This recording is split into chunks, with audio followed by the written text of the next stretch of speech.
Inspecteur, et si je vous disais que Dieu et le diable ont fait un pari? Une sorte de pari permanent pour gagner les âmes de toute l'humanité. Je vous dirais de changer de traitement. Faites comme si. Aucun contact direct avec les humains, ce serait la règle. Juste les influencer et voir qui gagne. Nous naissons capables de choses ignobles. Mais il arrive parfois qu'il se produise l'événement qui nous donne juste le petit coup de pouce qu'il nous fallait. Eh bien, tout ça est extrêmement instructif, mais je ne crois pas au diable. Vous devriez. Lui, il croit en vous. 7-5. Je me sens d'humeur ironique comme un gros porc en survêt qui connaît toujours pas la raison de sa venue sur terre. J'évite les gens suspects, regards alignés sur le thé, qu'ils ont des races de Slarvias, les pendant des bulles d'air. J'bute le suspense, on va envoyer des EP jusqu'à plus de speed qui pourront avaler, bouturer les lulcés, créer des stromons comme sel, cuisiner nos ulcères, on a su le faire. Je me la bute depuis mes 16 ans, ça m'a grillé le crâne. Tu peux call, rime, haïr, m'admirer. Si les existentialistes affirment que la vie ne possède pas de valeur en soi, et que c'est à l'individu de la lui donner, d'autres, comme les humanistes, considèrent que la vie humaine porte en elle une dignité intrinsèque, qui transcende les circonstances et les perceptions. Mais alors, qu'est-ce qui fait que la vie ait de la valeur? Est-ce une donnée objective inscrite dans la nature même de l'existence, ou bien simple reflet de notre perception? Sommes-nous les artisans du sens que nous lui attribuons, ou y a-t-il une vérité plus profonde, indépendante de notre subjectivité? Mais si nous nous interrogeons sur la valeur de la vie, c'est bien parce que nous sommes conscients de notre existence. Contrairement aux autres êtres vivants, nous ne nous contentons pas de vivre, nous réfléchissons à ce que signifie vivre. D'un point de vue subjectif, la valeur de la vie repose sur notre perception, nos émotions et la signification que nous lui donnons. Elle n'est pas fixe, ni universelle, mais évolue au cours du temps en fonction de nos expériences et de notre environnement. Ainsi, chaque individu façonne son rapport à la vie à travers ce qu'il vit. Pour exemple, une existence marquée par l'amour, l'accomplissement ou la passion sera perçue comme ayant une grande valeur, tandis qu'une vie faite de souffrance ou plombée par le malheur pourrait sembler dénuée de sens. Ce qui compte, ce n'est pas seulement ce qui nous arrive, mais le sens que nous donnons à ces événements.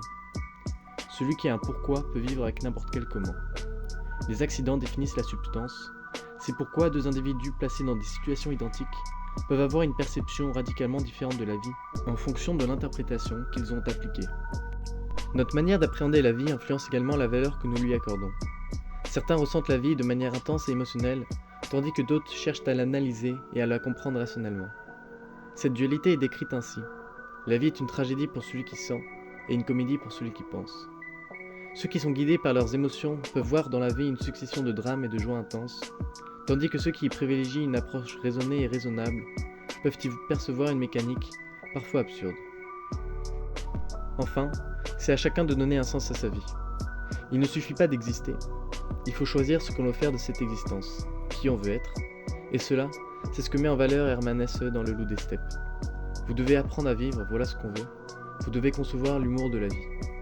Le concept d'humour ici présent tend à apprendre la vie avec un côté humoristique, presque absurde.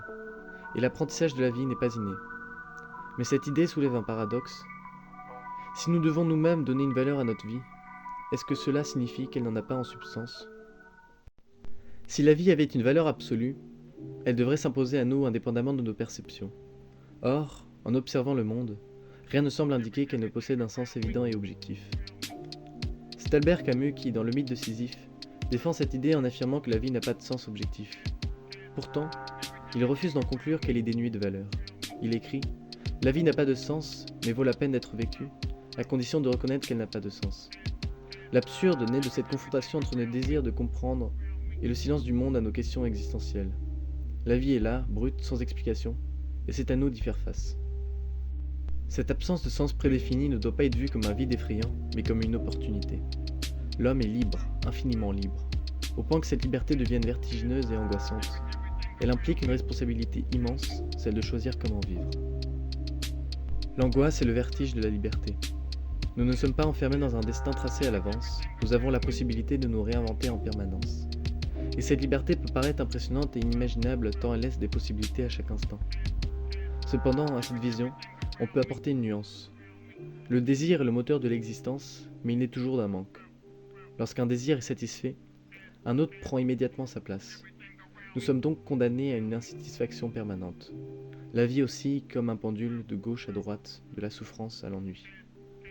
Mais si la vie n'a pas de sens en elle-même, c'est alors notre rapport à la mort qui va déterminer la manière dont nous l'appréhendons. C'est en prenant conscience de notre mortalité que nous pouvons pleinement vivre. Loin d'être un tabou, la mort est ce qui donne du poids à notre existence. Connaissant notre mortalité, nous accordons plus de valeur à la vie. Dès qu'un homme vient à la vie, il est assez vieux pour mourir. Ainsi, accepter notre condition mortelle permet d'accorder plus de valeur à chaque instant vécu. Carpe diem, profite du présent tout en ayant conscience de ta finitude. Au-delà des considérations subjectives qui représentent la majorité de nos réflexions sur la valeur de la vie, certains aspects de la vie peuvent sembler indiquer qu'elle possède une valeur propre. Tout d'abord, l'humanité ne doit jamais être traitée comme un simple moyen, mais comme une fin en soi. Ce respect inconditionnel de la vie humaine envers soi-même, dans un sens, pose un fondement moral universel, c'est-à-dire que le respect envers autrui est inné, et celui-ci témoigne d'une reconnaissance d'une certaine valeur de soi par les autres. Agis de telle sorte que tu traites l'humanité aussi bien dans ta personne que dans la personne de tout autre, toujours en même temps comme une fin, jamais simplement comme un moyen. Aussi, depuis l'apparition de la vie, on observe une complexification progressive des organismes vivants. Chaque niveau de vie développe des caractéristiques qui le distinguent et le rendent plus performant dans son interaction avec le monde. En tant qu'être humain, nous pouvons affirmer que notre existence possède une valeur supérieure à celle des animaux, qui eux-mêmes surpassent les plantes en termes de capacité et d'adaptabilité. Ces éléments font de l'humain un être en perpétuelle évolution, avec un potentiel infini d'apprentissage et de transformation. À comprendre que chaque âme est plus développée que la précédente, incluant les divers attributs de ceux-ci, faisant de la vie humaine une vie plus importante d'un point de vue biologique et de développement. Si l'homme se distingue, c'est parce que son existence n'est pas figée. Il est un être en perpétuel dépassement, capable d'apprendre, de créer et d'influencer sur le monde qui l'entoure. Contrairement aux autres formes de vie, l'homme ne se limite pas à ses capacités biologiques initiales. Il a la faculté d'apprendre continuellement, d'évoluer intellectuellement et techniquement, de s'améliorer tant sur le plan moral que physique et social. Aussi, le principe anthropique suggère que la vie humaine est un élément clé dans l'univers. Il met en avant l'incroyable enchaînement d'événements improbables ayant conduit à notre présence, comme les lois physiques parfaitement ajustées pour permettre la vie, les conditions idéales sur Terre, la distance par rapport au Soleil, l'atmosphère, la présence d'eau liquide, mais aussi le libre arbitre. Contrairement aux animaux qui suivent principalement leurs instincts, l'être humain possède une volonté propre. Il n'est pas seulement soumis au déterminisme biologique ou social, il a la capacité de choisir ses actions en fonction des principes moraux ou rationnels, d'être conscient de lui-même et de son impact sur le monde, de se dépasser en ne se limitant pas à ses besoins immédiats, mais en poursuivant des idéaux. Ce qui définit fondamentalement l'existence humaine, c'est cette quête incessante de transcendance. Nous ne nous contentons pas de vivre, nous cherchons à donner un sens à notre vie, à repousser nos limites et à créer. L'homme est donc bien plus qu'un simple être biologique. Il est un acteur de sa propre évolution, un créateur de son destin. Ainsi, la valeur de la vie oscille entre subjectivité et objectivité. Elle dépend à la fois de notre perception individuelle et de principes plus fondamentaux, liés à l'évolution, à l'éthique et à la liberté humaine. Mais ce qui fait véritablement la valeur de la vie, c'est notre conscience de celle-ci. Sans cette réflexion, elle ne serait qu'un phénomène biologique dénué de sens. C'est parce que nous nous interrogeons sur la vie que nous lui donnons une valeur.